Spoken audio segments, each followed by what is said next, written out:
Welcome to this week's edition of the Pete Mezzetti Show. I'm your host. My topic this evening is the organization Sarah, and with me to discuss this evening's topic are Sarah... Jim Lamb from Sarah, right? Jim Lamb from Sarah, and Ray Andrewson from AM 1220 WQN. Gentlemen, I'm going to use that term loosely tonight. Welcome. It's good to be here. How is everybody? We're good. Good. Thanks for having us back again. Hey, thanks for coming on again. So, Ray, I guess we're going to start talking about tonight as far as how did you get involved with the organization of Sarah? Well, I was contacted by Jim Lamb many years ago about the organization. I knew about it peripherally in terms of what it does along the shoreline. It's worked since 1957 to serve those families along the shoreline needing those specific services. Sure. And it seemed to me that as Sarah was coming up north towards the Hamden, North Haven, New Haven area and expanding with its recycling program and with some of its other programs, working with some of the businesses in that community, that we would bring Sarah to our radio station to give more publicity, partner with Sarah. And that's where Jim Lamb came to our station and also spoke with us, the Sarah Foundation and the many umbrellas, all of the part of the organization. Right. And Jim, I think it was a great early introduction for Sarah in the area. We've really been very happy publicizing and putting together a program for that. That's exactly right. We, as Ray mentioned, Sarah was started in 1957 with 3 families in Guilford who had special needs kids, and in the 50s, anybody that was around knows that you had no choices. You either institutionalized your family member or you coped as good as you could. So they, very briefly, they started a mail campaign to see how many people had similar needs, and there were a lot of them, obviously. Yeah. And so they started a school in the basement of the Guilford Congregational Church. Sure. And that remained the focus until the mid-70s when the school system was integrated. And so up until about 3 or 4 years ago, our focus was pretty much along the shoreline from Old Saybrook. I mean, we service clients further out, but our facilities are more concentrated. Okay. And then at the same time, we were servicing people in the North Haven, Wallingford area, but we had to bring people over to Branford or Westbrook. So we decided to open up a program site in North Haven on Washington Avenue. Okay. And we were well known along the shoreline, but as a new organization, we needed to make people aware of what we do, what our services were, and that's where Ray came in and played an instrumental part in helping us really get the word out. So people knew that if they had kids with special needs and needed services when they graduate from high school, that's when most of our clients come to us, we would be an option to look at. Excellent. And I know we haven't talked about this yet. How did you get introduced to Ray? I think that was some guy named, oh my God, he's got a show on public access television out here, but I can't remember his name. Like, he couldn't remember mine. I'm an AM guy because I get up early. It's some PM guy. It's some fly-by-night guy. Some PM guy. Pete was gracious enough to help me out introducing me to Ray and some other media folks in the area. So that's been a big support, and we've had a good friendship and collegial friendship and mutual support for a long time. And here we are again. That's right, Pete. Here we are again. All about relationships. It is. And networking, and so that's the fun part. Now, Jim, I was wondering, maybe I understand that there's different versions of Sarah. There's the Sarah organization, but then there's also the Sarah Foundation, and right. Obviously, everybody works together. Of course, we all have the common thread is we work with people who have differing abilities. Right. And the Sarah family, it is confusing for some folks because we have the Sarah Foundation, which raises money to support our funds. Most of our funding comes from the state. Yeah. I mean, we're a large organization. No way we could develop enough funds to operate on on fundraising opportunities. But our funds that come from the state are for direct care. Right. And so a lot of things, go beyond that, that we use the Sarah Foundation funds to support. Sarah Incorporated, that I work for as business development manager, we are responsible for day programs and employment, supported employment, which is my focus and a big challenge. And then there are two other agencies, all with their separate board of directors, but again, servicing the same population, who are residential, Sarah Tuxas and Sarah Seneca. Okay. So they provide housing and housing support on a 24-hour basis if needed. And so that's kind of the way the family works. I think the main thing to remember for your viewers is, a lot of people think about Sarah from a charity point of view because of our functions. And that's important that they do, but when I go into a business, I'm looking for jobs, real work, usually jobs that aren't on an organizational chart. It's work that's important to get done in an organization, but typically structured, repetitive work that typical people don't enjoy doing. So they do it, but they're probably not happy about it. And the nature of that work is very nurturing and very soothing to the people that we serve. So they love it. They actually come to work with smiles on their faces. They can't wait to get there. They do what they're supposed to do, and they don't complain about it. So not a novel concept. Right. Exactly. And do you have something you would like to add there, sir? Well, I think just to pick up on what Jim was discussing and how you brought our organization, a radio station, and other media outlet aware of Sarah, and to bring Jim Lamb and others into our studio, as you've done here with your community broadcasting, as it is about our communities. We've talked about this before. Yes. And it really concerns me looking back at options, and I can think, and I'm sure many of us can think of personal examples of people with intellectual disabilities who were left at home or not integrated into society, not given meaningful work or a mission or a direction during the day, until Sarah came along in 1957. And it's been a slow evolution, but it's been a meaningful evolution. And I just think of the growth, Jim, of Sarah. I love to tell the history of Sarah, because when I go back to 1957, because I really believe in the mission and the golf tournament you put together, and they have great fundraisers, by the way, folks. They do. So pay attention to those. But the one thing that I want to say sincerely is, you're happy with what you do. I see you with a smile on your face, genuinely happy to be there. Pat Bourne, Yetta Auger, people in different departments within Sarah love the work. You say, this is my job. That's one of the earliest things that Jim said is, this is my work, Ray. These are the people I'm with every day. Come to the job sites and see our client base and see them go to work, see them get dropped off and work in these places. And these business owners are so passionate. That's what really is remarkable. Exactly. I think I may have mentioned this on a previous show here, but when I'm in networking groups and you have a chance to introduce yourself, and they call it the infamous 30 minutes commercial. People just throw out a lot of information, and in reality, not many people listen. And I used to do some training in this respect. So I changed that to say, my name is Jim Lamb, and I love what I do. And when I'm successful, I help bring smiles to faces and warmth to and self-esteem to the hearts of individuals who have intellectual disabilities. And I'll just stop and just create the question, how do you do that?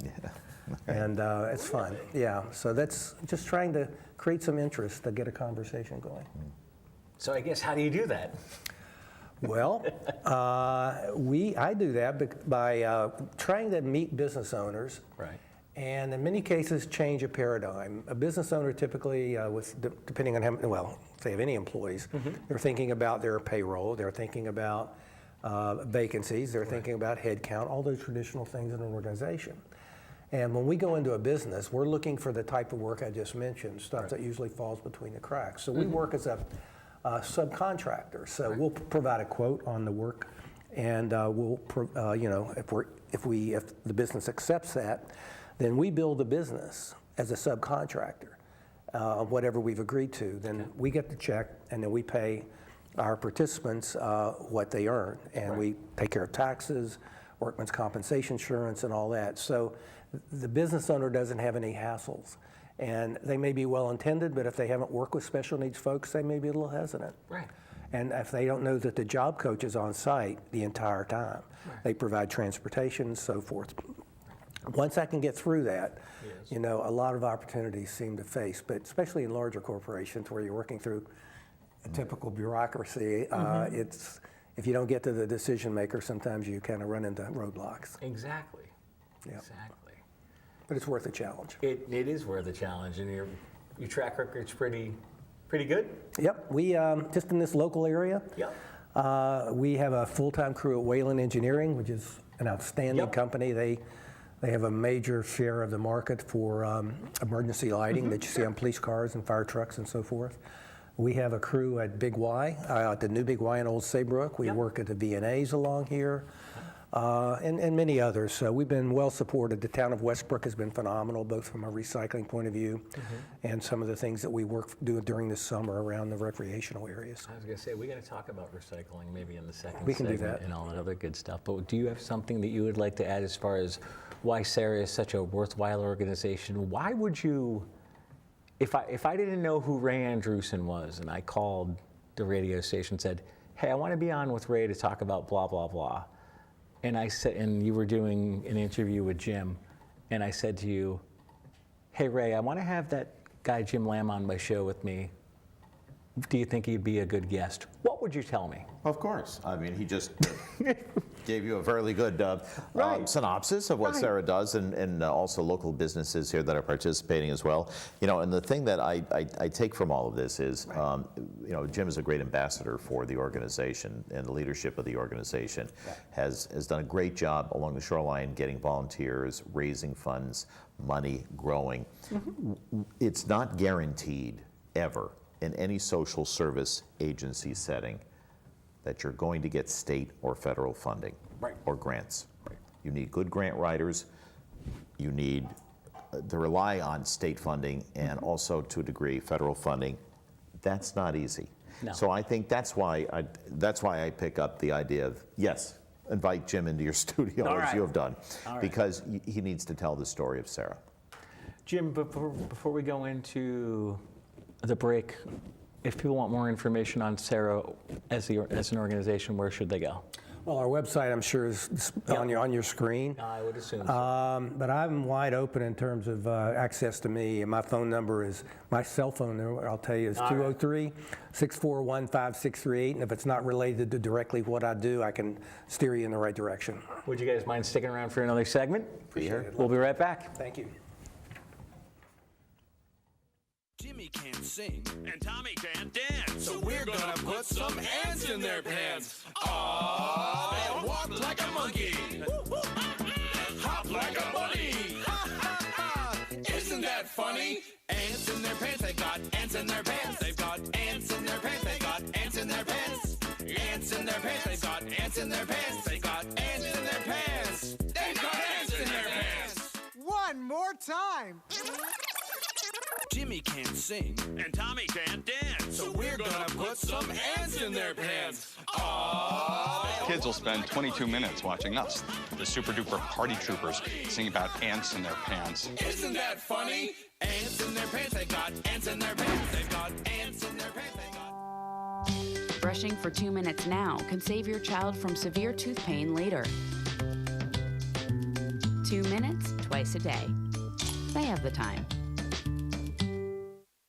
And welcome back to this week's edition of the Pete Mezzetti Show. I'm your host, sitting here with Ray Andrewson from AM 1220 WQUN and Jim Lamb from the Sarah organization. Gentlemen, welcome back. Thanks, Pete. Thanks. Jim, I know we were talking during the break, and I was wondering if we can open up the segment about talking about the aspect of the family aspect of things. Yeah, that's so critical, especially now, because, you know, when a family has a place like Sarah, and there are other agencies that do what we do, but when they can get comfortable getting the services and with the organization that they're comfortable with, Yes.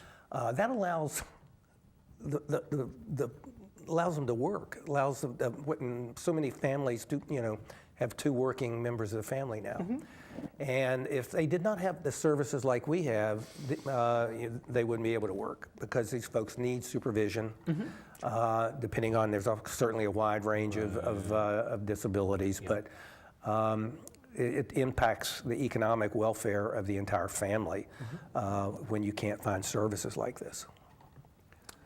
And that's just to add one more thing. That's why we're. That's okay. That's why Go ahead. state funding, Right. which we depend on so much. Exactly. Is so when you important. hear cuts, most recently, I guess it's still being discussed. You can jump in here, Ray. But after the budget was settled, the governor cut $300 million from the state budget, and I'm not sure most people realize that 80% of that was from human services, not just in intellectual services, but human services, which impacts medical, mental health, the hospitals, and Department of Developmental Services. So it's a big deal.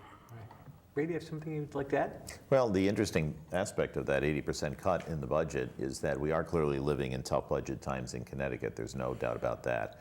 But I think the thing we need to get across to everybody too is that regardless of, as we alluded to, state and federal funding, which is always fluid, is we can still get community support. Right. Our viewers who are aware of Sarah, who know families, as Jim elegantly just pointed out, just simply are tethered to their home because many of the client base that Sarah serves need some care of some sort.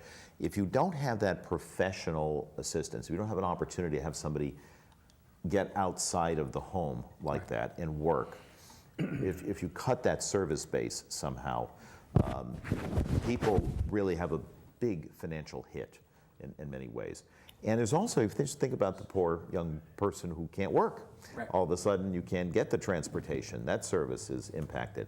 You have limitations in how many job sites can house someone or provide that type of extra job. So in a sense, you're kind of cutting the economy at the same way. Well, and on top of that, our organization, Sarah, we employ 140 people. We have a fleet of, I think, 40 vehicles on the road, minivans, transporting people. So all that money is going right back into the economy. We buy locally, we buy our food locally, we lease our vehicles locally, and all that. So, we are a major industry. And people sometimes have a misnomer about the label nonprofit. We may be nonprofit, but it has nothing to do with non-results. We are very results-oriented. Exactly. And in many ways have to operate more efficiently and smarter than a lot of for-profit organizations because of our revenue stream. And one thing I know we talked about it there in the first segment, I want to talk about it now for a minute or so. We talked about the expansion in the North Haven, Hamden, Wallingford area. Right. I was wondering if we can maybe talk about that and talk about the partnership between in that specific area, because I know that's one of the homegrown areas for WQUN, and they're definitely in their listening area. Yep. Well, it is a partnership, and we not only use resources like Ray and his station, but a lot of media outlets, again, to get the word out, because there are other agencies that work over there, and so in a way it's kind of a competition. But we've been very successful. We've gotten some great jobs over there. I'm very proud of the fact that last year, Sarah Incorporated was recognized as the service organization or nonprofit of the year for the Hamden Regional Chamber. Ray had a lot to do with that. And that, it's a nice honor, but that honor leads to recognition and awareness of what we do. So in 3 years, I guess, I lose track of time, but it's been right around 3 years. We've left our footprint over there, and we'll continue to grow it. All right. You have something you'd like to add there, sir? Well, there was a void, I think, in that area. There's the professional organization. We all are aware of ACES, Area Cooperative Education Services, that does receive a large volume of their funding from state organizations and state entities. I mean, the funding stream is much different, but there's still a void. And I think the area where we've made our most impact, and you mentioned it just before the break, is in our recycling program. This is a phenomenally successful and really innovative idea that's really I call it a self-funded work program. Several years ago, but even before I got involved with the organization, they had a couple of these large recycling bins, and they were leaving them and putting them in parking lots and stuff. And we're talking about recycling of refundable cans and bottles. So if you think of we don't have our prop here today, but have your water bottle, it's a nickel or whatever it is. And people typically either will take that to the transfer stations or leave it in a recycling container on the curb.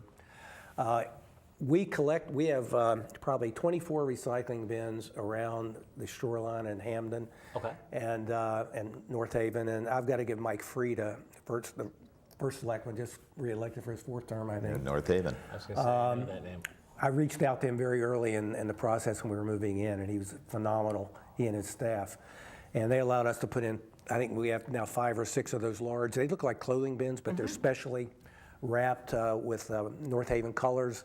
And we have smaller portable recycling bins and all the fitness clubs and things like that. So the work involved is the crews go around and collect all this material, and then they take it to what is now the Sarah Redemption Center, which is a large reverse vending machine where the public goes and gets their nickels. And just to keep this brief, we processed last year, the physical year, over 1 million units of cans and bottles. Wow. So you multiply that by a nickel, and you've got a pretty decent pool of money, which goes to pay, create a wage stream essentially for the people doing the work. So we now have about, I think, 13 or 14 people involved with that. All right. We've had great support from organizations like the town of North Haven, Alcoa Helmet.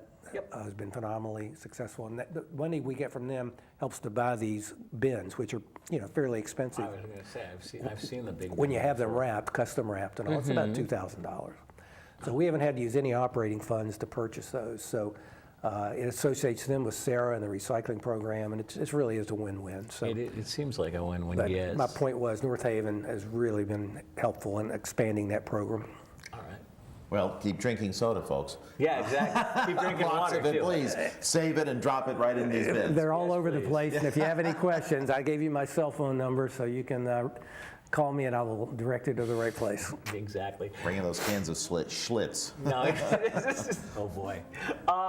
Jim, you and I actually met at an event not long ago with the Valley Shore YMCA, and I remember you saying to me, "Hey, go grab the newspaper for me. I want to show you something." That's right. Do you remember? I sure do. Do you know where I'm going? Yeah, with this? absolutely. All right. I was wondering if you can tell the story about this gentleman that you and I are actually seeing. Yeah, Ricky Rosa is one of our big success stories. Ricky's a client, and he's from Puerto Rico, and he looks like an offensive lineman for the Giants. And he's got the biggest heart of anybody you'll ever meet. He started in the recycling program, in the early days, and continued to grow with that. And today he is employed by the Sarah Redemption Center, as an employee. And while he used to be dependent on transportation for us, he's now at a point where he can use local transportation, some of the public transportation, to get to the work site. For him. And he recently received an appreciation award from Sarah at an event that we held, recognizing volunteers and people like Ricky. Yeah. And he also was featured, I think 2 weeks ago, as Person of the Week in the East Haven Courier, the Shoreline Publishing edition of that. Yeah. So when we have successes like that, we get the word out as much as we can, because it's the true success story. It breaks the concept of, or expands the concept, I should say, of how much value people with special needs can contribute. Exactly. And I know for a fact that there are other organizations around this area very similar to Sarah. What makes, and this is a question for you both, what makes the like let's say I wanted to make a donation, and like I just said, there's other organizations out there that are similar to Sarah. What would you both tell me if I was on the fence of making my donation finalized, and why would I choose Sarah? I think that's such a personal choice. All these organizations you're referring to do great work. Right.